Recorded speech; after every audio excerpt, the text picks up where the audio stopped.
Jesus in the temple was instructing folk when some Pharisees positioned in the front row spoke. Teacher, we are sure you are a truthful man, being just as careful as a teacher can. We have a little problem, wondered what you'd say, whether to pay the emperor or not to pay. Master, you can always muster all the facts, so tell us, should we trouble with the temple tax?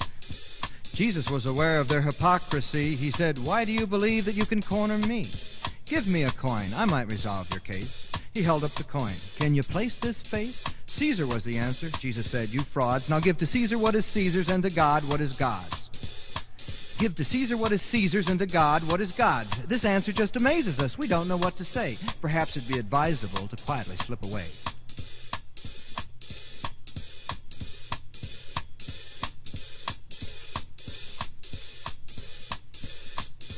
Up stepped some Sadducees that stood about.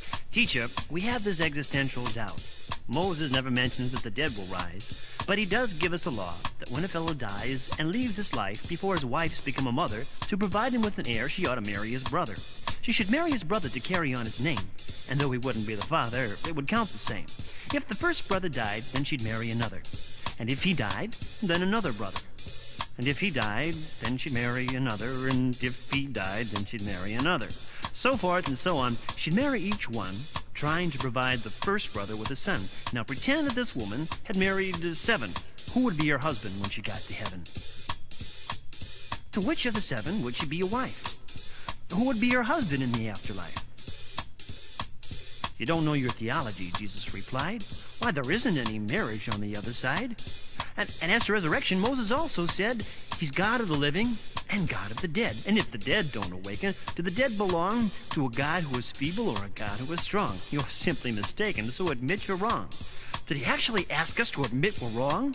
He's trying to embarrass us in front of this throng. This is just too much. Let's move along.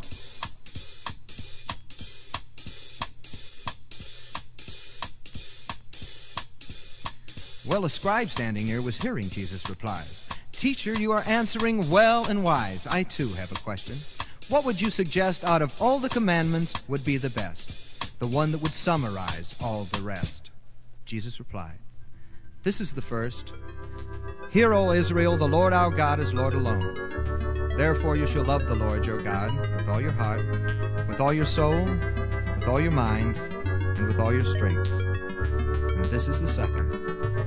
You shall love your neighbor as yourself. There is no other commandment greater than these.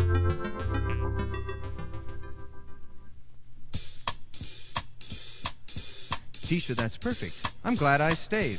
That's a connection I've never made.